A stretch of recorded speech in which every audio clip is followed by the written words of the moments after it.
I'm not gonna do like most people do. But good day, folks. This is your boy Ferris Deloney, and I am coming to you live here from my home office, bringing you a closer look into the Mint Builders. I guess I've done the marketing system already, but this marketing system is set up to give you a free get your representatives a free bar of silver. Now, um,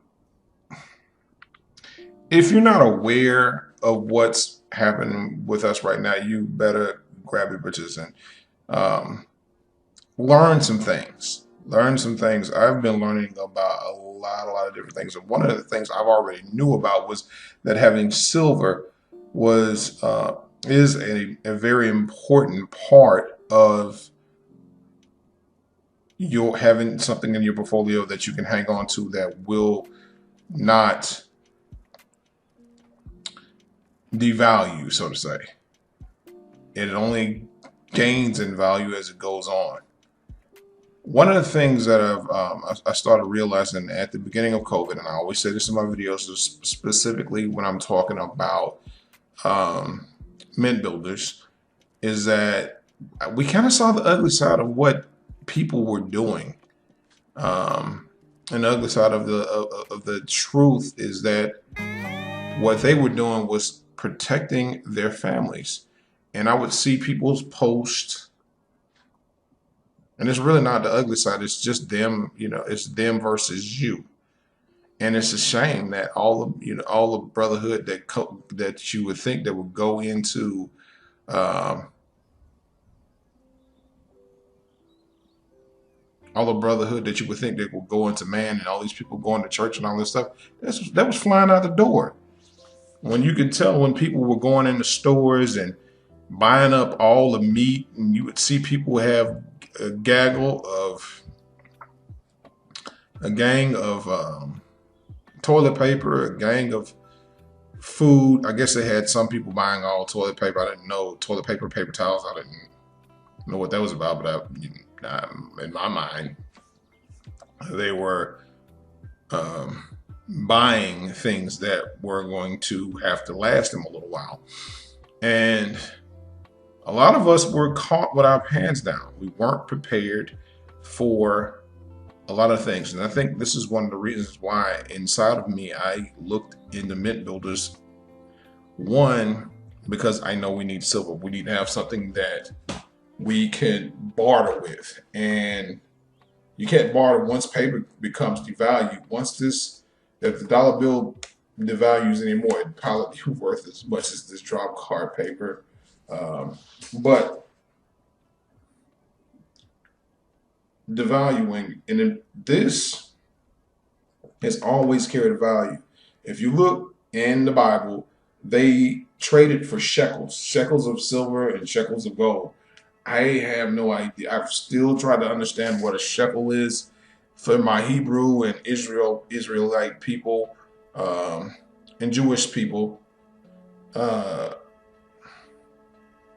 Comment below and tell me what a shekel is. Comment below and tell me what a shekel is, because I can probably look it up, but I really want to know if people are engaging. I really want to know if you're engaged in my video. So uh, they would trade for shekels of gold, even if it didn't have a marking on it. It was shekels of gold and silver that would be tradable.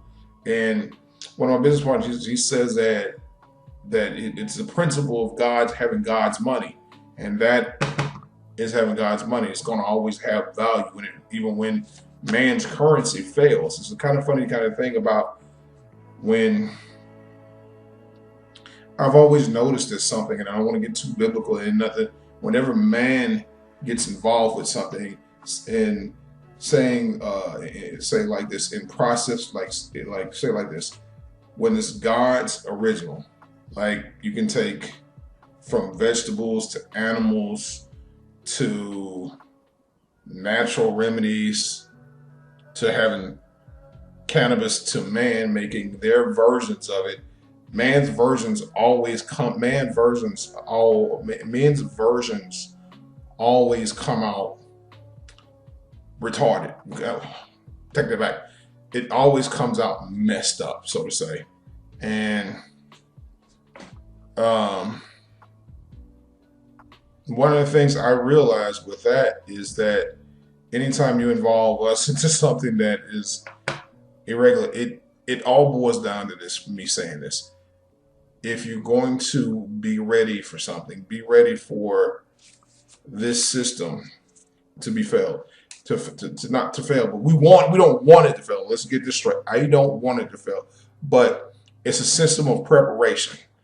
Uh, and it goes back to me saying that a lot of people were caught with their pants down. And the system of preparation with this is that one, we have to start saving silver and gold. Two, we have to start growing our own food, growing and raising our own food, raising and processing our own food. I've started watching different people online, and as far as YouTube goes and homesteaders, I didn't know the difference between people who were farmers and homesteaders and people who were just maintaining their lifestyle and eating food that they grew off the land that they own, and grew the food that they grew and the food that they raised on the land that they own. And it used to be like that. And right now, a lot of us are not ready for that. I wanted to utilize mint builders more than just to pop off and be showy or whatever have you, like people do in most of the businesses. They want to have all the money and flash and fat stacks and stuff like that. That is not what my whole goal for this is. My whole goal for this is to be ready. To be ready and to have something that's going to pay me to get ready. If you check on our website, on our main website, it's just not silver. If you scroll down a little bit, we have readiness meals. We have meals, survival meals that you can have. I want to be able to buy a bunker. I want to buy land where I can raise cattle. I can raise chickens. I can raise, livestock. Let's just say livestock. I can raise livestock, and that livestock in turn helps me raise my own vegetables, helps me raise my own stuff that I could use to eat with, because it just showed me a lot. One of my cousins, she's one of the smartest people in the world. Yolanda Keisa Lowe. She is raising chickens. I think she's just doing it. She was doing it for a hobby, but with her hobby being that it's something that she grew up doing. So subconsciously, I told her she's going to have her own farm, like the roll-off farm. She's going to have her own farm one day where she's going to be giving tours.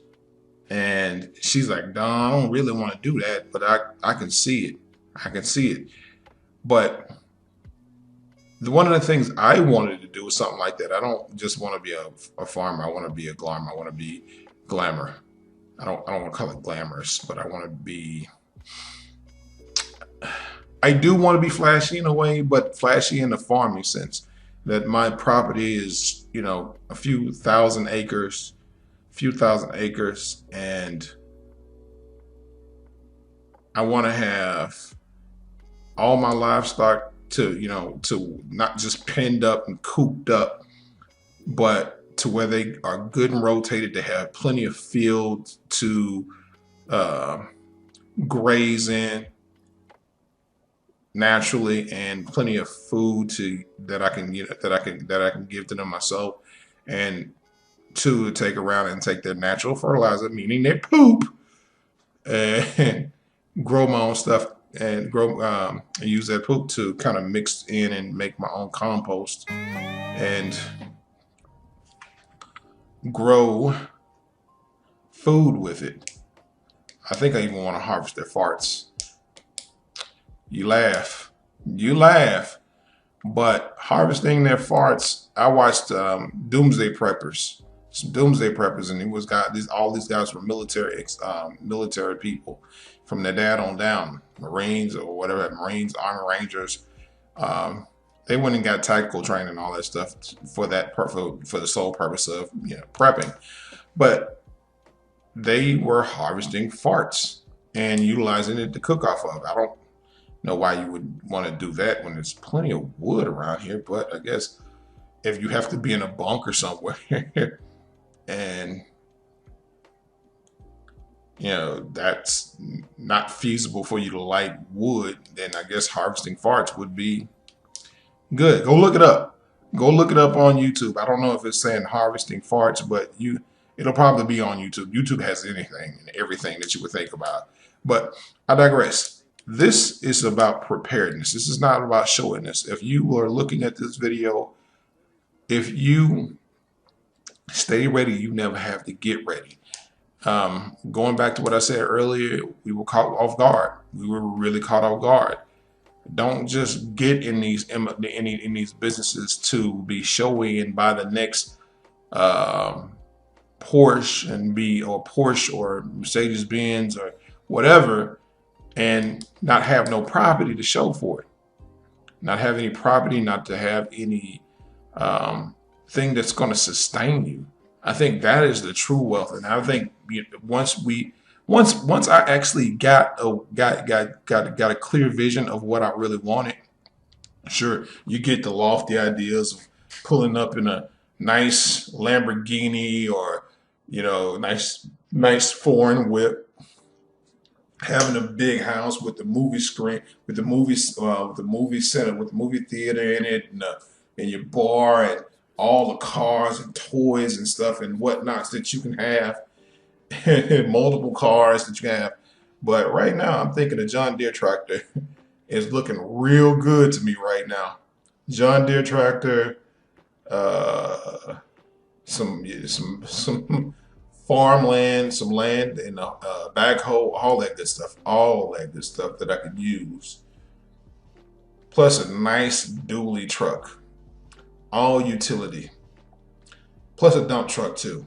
I don't know what the dump truck is for just quite yet, but I want a Peterbilt, not that plastic bull crap they got. Well, I'm gonna need the plastic because I can't drive. Most of the plastic ones are automatic right now, which makes it easy to drive. But I digress. Having stuff on hand, ready to build a lifestyle that you can sustain, and plus, it'll save you a lot of money in the long run when you're feeding your family off the stuff that you make off your land. I don't just want to have a farm. I want to have a place where I can process my meats, meaning that I butcher my own cows and stuff like that. And even though if you are a liberal, Ted Nugent kind of has an idea of what a good idea of what needs to happen in the United States as far as him growing his own food. He was growing, I think he had a buffalo farm at one time. He was growing buffalo and stuff like that. So, yeah, growing our own food is necessary, and having things ready on our own terms, meaning building out. I want to have a hydroponic greenhouse, hydroponic grow house, and all computerized. That's why I said I want it glamorous. I don't want just the dig in the dirt. I want my stuff high tech and plenty of solar panels. But these are all ideas that I'm sharing with you coming alive that I want, even at 45, things that I want and I know that we need. But I digress. I took a long time to tell you guys, just prepare, man. I don't want to sell doom and gloom with this. The lighter part of this, if nothing ever happens, you've made a solid investment in yourself that's going to grow in value and help you grow your wealth. Whatever your goal is and whatever your dream is, that's fine. I know what mine is. For this damn thing to stop popping up my daggone me videos. But anyway, This has been your boy Ferris Lorna, reminding you guys to be blessed, not stressed, and always be motivated by success. I will see you guys on the beaches of the world. And if not, I hope to see you at the bank, catching a big check, living the best life that you possibly can live. And yeah, subscribe to my channel. Hit that notification bell to be notified of every future upload that I have on my channel. And also hit the like button because it does your boy, it helps your boy out. Helps your boy out get a couple of legally likes and good stuff. Yeah, I'm tired, y'all. It's 12 o'clock. It's actually 1 a.m. in the morning. I've been doing videos all night. Anyway, helps your boy get a little bit of SEO. So anyway, with that being said, peace.